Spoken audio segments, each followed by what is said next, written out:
Assalamualaikum warahmatullahi wabarakatuh. Saya Safrina Pramesya Bakri dari kelas 11 IPA A akan mengajak kalian belajar biologi bersama-sama. Seperti yang disampaikan oleh Pak Zain bahwa tumbuhan terbagi menjadi sel, jaringan, organ, sistem organ, dan organisme. Setelah kemarin kita belajar tentang jaringan, maka sekarang kita akan lanjut ke materi tentang organ.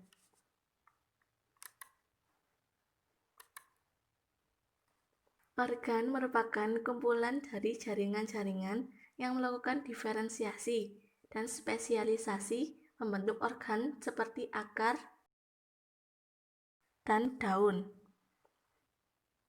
Ketiga organ pokok ini dapat bermodifikasi, yaitu berganti bentuk, sifat, maupun fungsinya. Contohnya bunga, modifikasi dari ranting dan daun. Buah, modifikasi dari bunga yang diserbuki. Lanjut. Berikut adalah gambar daun dikotil apabila dipotong secara melintang. Terdapat jaringan-jaringan. Di atas ini adalah epidermis yang berfungsi melindungi jaringan di bawahnya.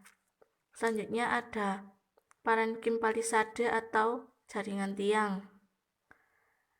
Yang biru ini adalah xilem dan floem. Terus di bawahnya ada jaringan parenkim spons atau jaringan bunga karang. Di bawahnya ada epidermis bawah. Di sela-selanya terdapat stomata.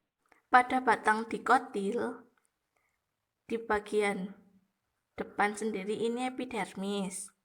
Terus dilanjutkan korteks. Di dalam korteks terdapat parenkim. Selanjutnya ada floem. Terus ada xilem. Di antara floem dan xilem ini terdapat kambium, sehingga batang pada tanaman dikotil itu keras. Pada batang dikotil juga terdapat lingkaran tahun yang berasal dari kumpulan jaringan xilem dan floem yang sudah mati. Sedangkan pada batang tanaman monokotil, di bagian luar terdapat epidermis, lalu dilanjutkan dengan korteks. Korteks pada batang monokotil tidak tampak jelas seperti pada batang tanaman dikotil. Lanjut, yang terakhir adalah akar. Ini adalah gambar akar monokotil dan ini adalah gambar akar dikotil. Bagian terluar terdapat epidermis, dilanjutkan dengan korteks.